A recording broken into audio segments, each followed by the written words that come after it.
Lord Lytton, the Viceroy of India from 1876 to 1880, is notoriously known for his Vernacular Press Act of 1878 and the Arms Act of 1878.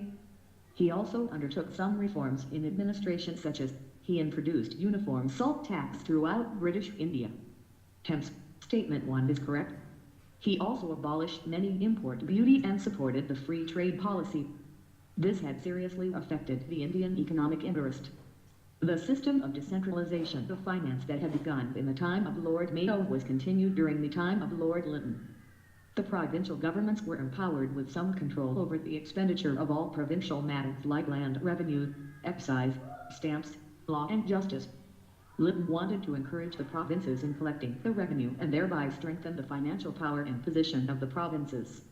Thames Statement 3 is not correct. In 1878, the statutory civil service was established exclusively for Indians, but this was abolished later. Thames Statement 2 is correct. Q77.B pair A is not correctly matched. Laurentian type is the cool temperate eastern type climate. It is an intermediate type of climate between the British and the Siberian type. It has the features of both maritime and continental climates. It is found in two regions, A. Northeastern U.S.A. i.e. maritime provinces and the New England states and Newfoundland, and B. Eastern coasts of Asia, including eastern Siberia, North China, Manchuria, Korea and northern Japan. Agriculture is less important in view of the severity.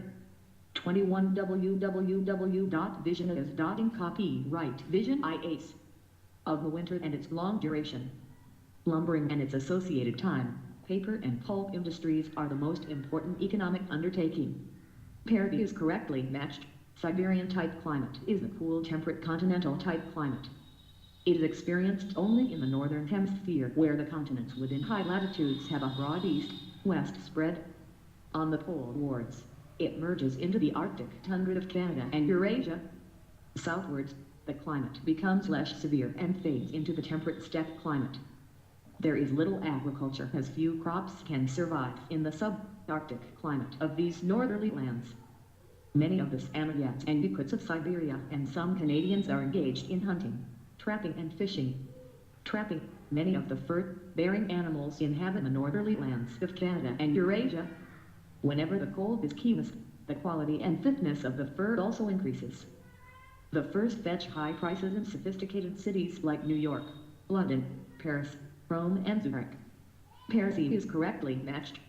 The Mediterranean lands are also known as the world's orchard lands. A wide range of citrus fruits such as oranges, lemons, limes, citrons and grapefruits are grown. The fruit trees have long roots to the RW water from considerable depths during the long summer drought. The Mediterranean lands account for more than 70% of the world's exports of citrus fruits. Q78.A an ex post facto law is one that imposes penalties retroactively, that is, upon acts already done, or which increases the penalties for such acts. The enactment of such a law is prohibited by the first provision of Article 20. However, this limitation is imposed only on criminal laws and not on civil laws or tax laws. In other words, a civil liability or a tax can be imposed retrospectively. Further, this provision prohibits only conviction or sentence under an ex post facto criminal law and not the trial thereof. Finally, the protection and